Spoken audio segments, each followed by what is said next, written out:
गंगा तट पर बसा गाजीपुर पूर्वी उत्तर प्रदेश का एक ऐसा प्राचीन नगर है जिसकी पहचान सिर्फ इतिहास से नहीं बल्कि पौराणिक काल तक फैले आध्यात्मिक महत्व से भी जुड़ा है।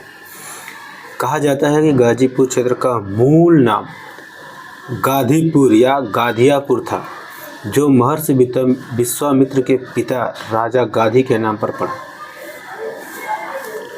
पौराणिक कथाओं के अनुसार यही राजा गाधी का तपोभूमि क्षेत्र था। यहाँ आगे चलकर विश्वामित्र ने कठोर तप करके ऋषियों में ब्रह्मर्षि का स्थान प्राप्त किया। स्थानीय मान्यता है कि गाजीपुर की धरती पर विश्वामित्र ने गंगा तट पर विशाल यज्ञ किए, जिनकी शक्तियों से देवताओं का सामर्थ्य बढ़ा और इस क्षेत्र को देवभूमि कहा जाने लगा। गाजीपुर का संबंध रामायण काल से भी मिलता है। माना जाता है कि भगवान श्री राम अपने वनगमन मार्ग में गंगा पार करने से पहले इसी क्षेत्र को आसपास ठहरे थे। यहाँ के घने वन क्षेत्रों में ऋषियों के आश्रम में गए। कुछ कथाओं में उल्लेख मिलता है कि गाजीपुर का प्राचीन भाग कंस के शासन में क्षेत्र में भी आता था और यह नगर सुर तुर्क की लड़ाइयों से बहुत पहले ही व्यापार, संस्कृति और आध्यात्म का केंद्र था। यहाँ स्थित अष्टाभुजा देवी और अंकुरनाथ महादेव जैसे मंदिरों का भी संबंध भी पौराणिक युगों से बताया जाता है और कहा जाता है कि इन स्थानों पर माता दुर्गा, भगवान शिव स्वयं प्रकट होकर साधकों को दर्शन देते थे। गाजीपुर का सबसे महत्वपूर्ण आध्यात्मिक स्थल है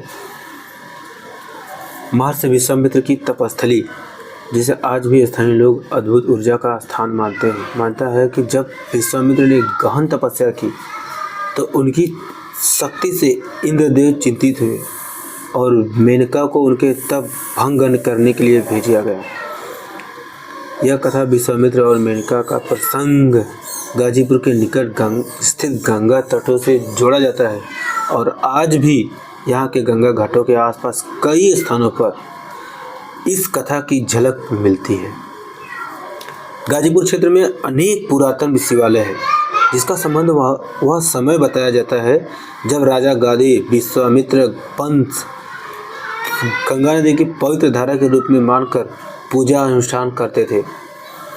यहाँ का गंगा घाट रामायण, महाभारत और पुराणों के कई प्रसंगों से जुड़ा है और कहा जाता है कि यह घाट सतयुग से लेकर द्वापर तक यज्ञ स्थल रहा है।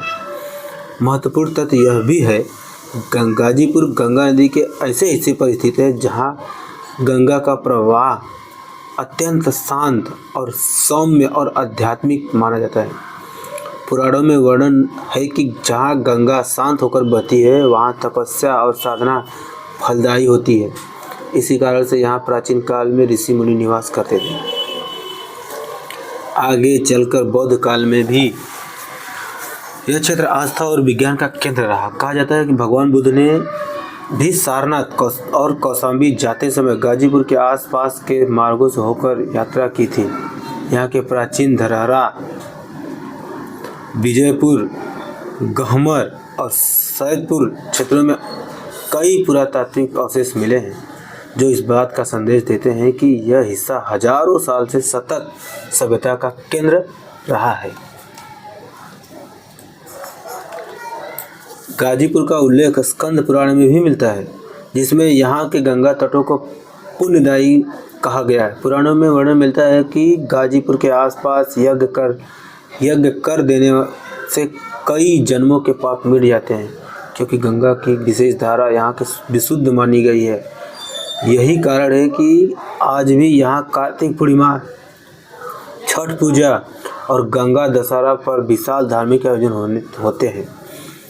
गाजीपुर का उल्लेख महाभारत के में भी मिलता है, जब पांडवों के गमन के दौरान गंगा घाटों पर उनके आने की कथाएं स्थानीय जनश्रुतियों की में आज भी कही जाती है। इसके साथ साथ गाजीपुर का पौराणिक महत्व इसके प्राचीन नगर संरचना, घाटों, शिवालय और शक्ति उपासना से भी प्रसिद्ध है और यहाँ स्थित नौगढ़ किला और प्राचीन मंदिर यह संकेत देते हैं कि यह स्थान कभी एक शक्तिशाली सांस्कृतिक केंद्र था। इस क्षेत्र में शक्ति पूजा की परंपरा अत्यंत प्राचीन है और कई स्थानों पर सिद्धपीठ माना जाता है। प्राकृतिक रूप से भी गाजीपुर का पवित्र माना गया है, क्योंकि यहाँ गंगा घाटों के तटों पर उगने वाली वनस्पतियों में आयुर्वेद में विशेष महत्व प्राप्त है। यही कारण है कि अंग्रेजी काल में यहाँ विश्व प्रसिद्ध अफीम फैक्ट्री स्थापित की गई थी। हालांकि इसका धार्मिक महत्व से कोई संबंध नहीं है, लेकिन यह दर्शाता है कि प्राकृतिक रूप से यह क्षेत्र कितना समृद्ध था। सार रूप में गाजीपुर का पौराणिक महत्व राजा गाधी, महर्षि विश्वामित्र, माता दुर्गा और भगवान शिव की कथाओं से गहराई से जुड़ा है। गंगा तट की पवित्रता, ऋषियों की तपस्थली, यज्ञ भूमि और हजारों वर्ष पुरानी संस्कृति इसे सिर्फ एक ऐतिहासिक जिला नहीं बल्कि एक सनातन धार्मिक धरोहर बताती है। इसलिए गाजीपुर केवल भौगोलिक दृष्टि से नहीं बल्कि आध्यात्मिक दृष्टि और सांस्कृतिक रूप से भी भारत की विरासत का एक महत्वपूर्ण अध्याय है।